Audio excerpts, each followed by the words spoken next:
आज देशले एउटा गम्भीर दृश्य फेरि हेर्न थालेको छ। सत्ता हुँदा एउटा निर्णय सही र सत्ता बाहिर हुँदा त्यही निर्णय गलत देखिन थाल्ने नेताको मानसिक रोग। केपी शर्मा ओली भनिरहेका छन् चुनावपछि एमाले बाहेकको सरकार बने ढालिदिन्छौं। प्रश्न यहाँनिर उठ्छ, चुनाव सरकार ढाल्नका लागि हो कि या जनताको मत सम्मान गर्नका लागि? कहिले दिनमा 10 पटक सामाजिक सञ्जालमा स्ट्याटस लेख्नुहोस् भन्दै आफ्नो कार्यकर्तालाई निर्देशित गरिन्छ, त कहिले महाधिवक्ताको निर्णय राम्रो भएन भनेर भनिन्छ, त कहिले विदेशीको इशारामा चलेगा यी पार्टी भनेर आरोप समेत लगाइन्छ।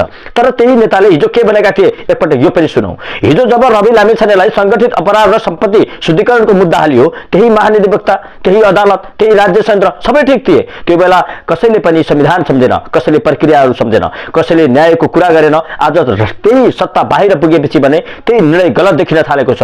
यदि हिजो ठीक थियो भने आज पनि कानुनकै प्रक्रिया हो, र यदि आज गलत हो भने हिजो निर्दोषमाथि अन्याय गरिएको स्वीकार्न तयार हुनुपर्छ। तर समस्या कानुन होइन, समस्या सोच हो। आफ्नो पक्षमा फैसला आयो भने चाहिँ सबै ठीक, अरूको पक्षमा फैसला आयो भने चाहिँ गलत। यही दोहोरो मापदण्डले देशलाई आजसम्म पनि वर्षौं पछाडि धकेलेको यथार्थ चित्रण हो। अझ दुःखद कुरा त के छ भने देशको केही चर्चित मिडियाहरू पनि आज आफै हात धोएर लागिरहेका छन्, आफै अदालत बनेका छन्, आफै न्यायाधीश बनेका छन्। मिनेटमा हेडलाइनहरू फेरिरहेका छन्। महाधिवक्ताको निर्णय संविधान विपरीत भन्दै मिडिया ट्रायल फेरि सुरु भएको छ। तर यही मिडिया हिजो कहाँ थिए? हिजो त्यही अदालतले मुद्दा दर्ता गर्दा ठिक गर्यो भनेर अग्र पृष्ठमा समाचार छाप्ने यिनै मिडिया होइनन्। आज पात्र फेरियो, आज सत्ता फेरियो, त्यसैले सत्य पनि फेरियो। यस्तै सोचका कारण देशले ठूलो मूल्य चुकाएको छ। 76 जना जेन्जी युवाको ज्यान जाँदा पनि राजनीति लजाएन, मिडिया आत्मसमीक्षा गर्न तयार भएन। आज पनि उही दम्भ, उही अहंकार, उही सत्ता मानसिकता। संविधान कुनै एउटा व्यक्तिले बनाएको होइन, न केपी ओलीले बनाएका हुन्, न देउवाले बनाएका हुन्, न प्रचण्डले। संविधान जनताको हो, त्यसैले संविधान आफ्नो पक्षमा आए ठीक र विपक्षमा आए गलत भन्ने अधिकार कसैलाई छैन।